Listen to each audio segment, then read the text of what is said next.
أعوذ بالله من الشيطان الرجيم.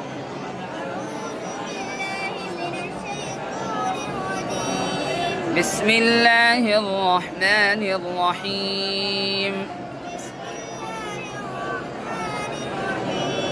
وإذا جاءهم أمر من الأمن أو الخوف أذاعوا به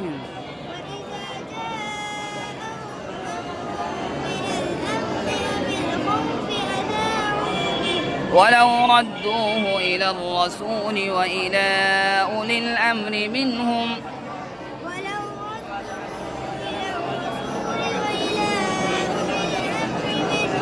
لعلمه الذين يستنبطونه منهم